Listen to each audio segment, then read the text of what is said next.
Hola, ¿qué tal? Mi nombre es Luis Fernando Feria Silvera, estudiante de la Universidad del Magdalena, en la carrera de licenciatura en Educación Básica con énfasis en Informática. En el día de hoy se realiza este video con el fin de explicar cómo desarrollar de manera comprensiva el análisis cualitativo de los datos. Es importante decir que la metodología que aplica el investigador es adoptar y adaptar cada una de esas técnicas e instrumentos de una forma creativa que le sirva para él orientar una investigación de forma veraz y contundente. La investigación cualitativa es un proceso activo, sistemático y orientado a la interpretación y comprensión de cada uno de esos fenómenos, ya sea en el campo interdisciplinar, transdisciplinar y contradisciplinar. De esta forma es importante decir que el lenguaje que aplica en cada uno de esos sujetos estudiados es importante para el investigador, porque de esta forma cada una de esas informaciones va a ser captada y resguardada por el investigador. Además, el investigador utiliza un método múltiple como la triangulación de información, en que precisamente no tienen que ser tres factores que determinen la investigación, como lo dice el término de triangular, pueden ser más de tres, y de esta forma esa información va a ser categorizada pero por unos momentos, y el primer momento va a ser la reducción de los datos o de información y la generación de unas categorías, en los cuales las categorías van a ser piezas claves que van a determinar al investigador generar esa información de una manera que pueda captarla y explicarla. Hay un segundo momento donde hay una comparación y relación y clasificación de las categorías. Desde allí surgen unas primeras conclusiones donde determinan cuáles de esas categorías van a ser unificadas o eliminadas. De esta forma el investigador es el que determina. Y hay un tercer momento en el cual hay una interpretación y una discusión de esos resultados. De esta manera, ya a través de todos esos pasos, el último solamente nos arroja una interpretación dada por esos análisis realizados con anticipación para poder explicarlo, ya sea en el contexto donde vas o aplicaste la investigación. Es importante mencionar que para el investigador es fácil utilizar diversos programas que están en la red, como AtlasT, QDarMiner, Emidos, Croft y demás. Siendo consecuente con lo anterior, hay otro interrogante en el cual se pretende gestionar, y es cómo analizar los datos cualitativos. En la investigación cualitativa, aunque en el trabajo se encuesten pocas personas, pero la información que arrojan es bastante amplia, es necesario utilizar unas técnicas y unos instrumentos que nos ayuden a facilitar el trabajo, y en este puede ser como unos audios o videos. Eso depende de cualquier investigador que esté a su alcance, con el fin de que nosotros podamos codificar y agrupar cada una de esa información. En primera instancia se pretende que debamos obtener la información, ya sea a través de un video o a través de un audio.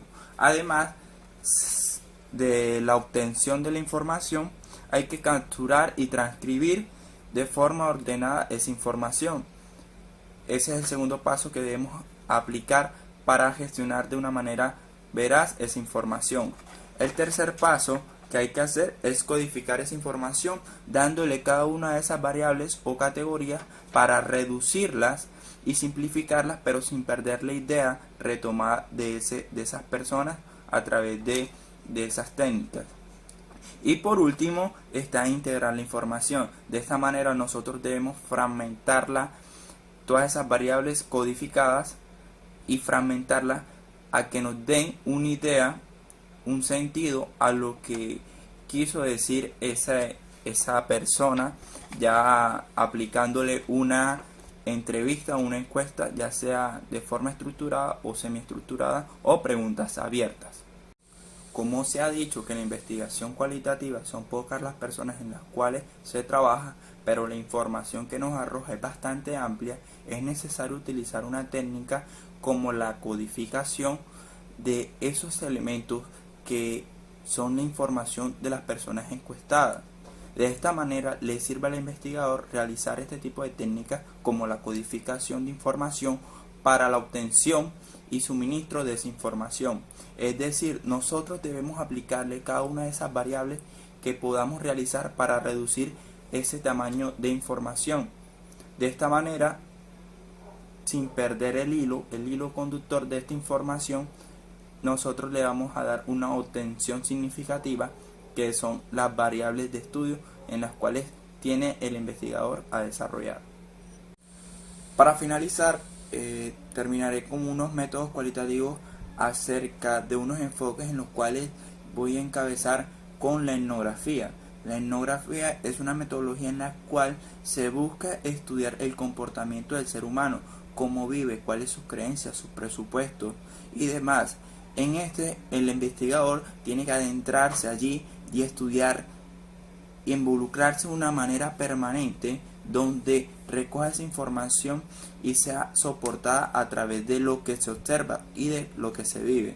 De esta manera, a través de las narraciones, involucrando al sujeto de estudio y también acerca de diversas hipótesis que se pueden vivir. Aquí juega un papel muy importante la observación, en la cual el investigador va a visionar todas las acciones que se promulgan en ese contexto. Seguidamente de la etnografía viene la investigación-acción, la cual hay un autor que nos habla acerca de que la investigación-acción es un proceso de peldaños de forma en espiral, en la cual existen diversos componentes como la planificación, la acción y la evaluación. De este modo nos hace referencia a lo que es el maestro. El maestro como tal debe estar siempre en constante planificación de las actividades que se vayan a desarrollar, para así realizar acciones contundentes con la temática acordada, y seguido una simple evaluación que determine los conocimientos de cada alumno. Este método de investigación-acción tiene que ver mucho en el campo educativo, porque se basa en un proceso de práctica que hacen las personas, y de esta manera comprender y corregir esos errores que de pronto tienen varias ópticas, varias miradas algunas personas. Seguidamente, la fenomenografía es el método empírico que tienen diversos modos de que la persona pueda vivenciar, comprender, aprender y conceptualizar diversos fenómenos, en los cuales se trata de caracterizar su orientación social y concebir la vida en un aula como un conjunto de intercambios socioculturales. De este modo se ve reflejado en el campo en que nosotros los maestros nos desenvolvemos. Es decir, que cada estudiante va a tener una particularidad en los cuales, sin importar su condición social o cultural, de esta manera va a contribuir al mejoramiento, a la ampliación del conocimiento, de esta manera que sea un ánimo equitativo para todos. Posterior, la hermenéutica es un enfoque en el cual se basa en la interpretación de aquellas palabras sagradas que estaban escritas en las Biblias. Este enfoque se trata de descifrar aquellas palabras, aquellos textos que están escritos de una forma que no tienen una comprensión fácil de obtener. Entonces, la hermenéutica se basa en eso, en la interpretación de textos en las cuales es difícil la obtención de la significación de cada uno de ese escrito que está allí en obras, en textos, ya sea como anteriormente lo dije, en la Biblia. Pero ha sido innovador este enfoque, porque ya no solamente se basa en la Biblia, sino en lo religioso, en lo secario y en lo cotidiano.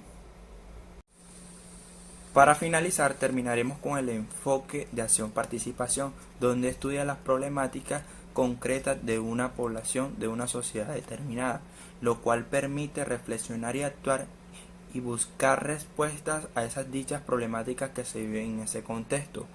Unas características que resaltan de este enfoque es que sea comprensiva, analítica, educativa y concientizadora. Además, la base paradigmática de este enfoque es ontológico y epistemológico.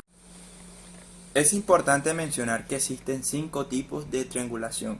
en el cual vamos a ver los 5 paso a paso. El primero, que se llama la triangulación de datos, en el cual se ve involucrado el tiempo, el espacio y las personas. El segundo tipo de triangulación, que es llamado triangulación de investigadores, lo cual consiste en el uso de múltiples observadores que están al pendiente de la problemática que se vive. La tercera triangulación se llama la triangulación de teoría, que consiste en utilizar más de un esquema teórico en la interpretación del fenómeno investigado. El cuarto es llamado triangulación metodológica, que involucra el uso de más de un método y puede consistir en una estrategia intramétodos o entre métodos. Y para finalizar está la triangulación de verificación de sujetos, en el cual los investigados examinan y confirman o desconfirman lo que ha sido escrito sobre ellos.